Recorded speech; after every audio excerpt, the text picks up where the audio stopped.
Right. 18 April hanzi kuindependence. But izvozvi kune dzimwe nzvimbo muHarare muri kunzi rada kupinda mutauni uya nechitupa. Pinda nechitupa. Muri wa chitupa kuti upinde mutauni. Kubuda muZimbabwe uchienda kunze kwenyika kunodiwa passport.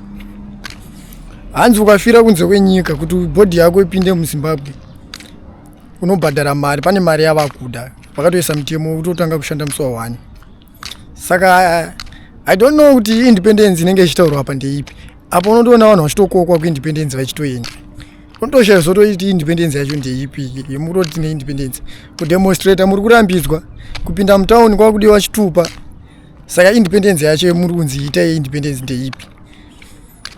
Indakatozoona kuti aiwa varungu veve mune muchitoti varungu veve vanhu vatema vazhinji kunyanya mageneration echikuru ari kumamisha uko ndo vanhu vakatokolonize because ZANU-PF inotokolonize vanhu kana daona kamukolonizire keinoita ukona isusu takatokura tichinzwa kuti tinenge tichingonzwa because satani age yacho tichiri vapfana taikura tichinzwa kuti usavhotere madhezi acho kwangu naTsvangirai usavhotere Tsvangirai usavhotere Tsvangirai anotengesa nyika kuvarungu Tsvangirai anotengesa nyika kuvarungu anotengesa hawo ndozvirongoitika izvozvo zvinonzi usavhotere Chamisa haana kuenda kuhondo ada kutengesa nyika kuvarungu Chamisa anotengesa nyika kuvarungu Chamisa asi munhu mutemeri ende vanenge vachitomisa kugrupu revarungu Chamisa wacho anotengesa nyika saka ivo ndo vasiri kutengesa nyika zvinhu zviri kutoitika izvi vari kutoona zvitori nomawo kutoti tikutotonga zvitori nomawo vanhu vari kutotifarira vari kutoti tiri kutotonga nyika isusu munhu anotonga kutoti izvozvi munhu ane 82 years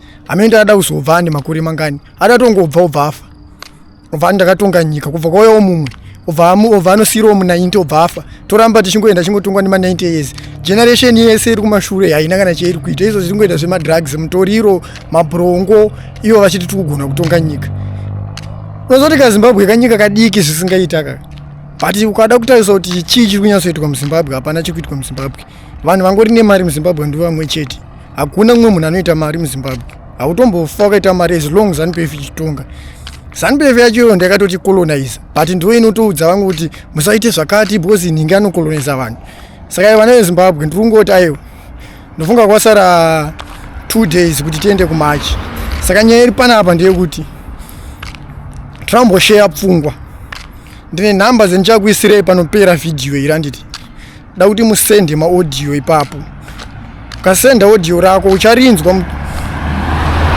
ukasenda audio rako ndicharisenda futi back kuti rinzwike nenyika yese mutauro zvemuri kufunga musi wa31 March toshare tofambisa shoko monyatsopedza shungu dzenyu ndombokupaiwo kuti monyatsotaura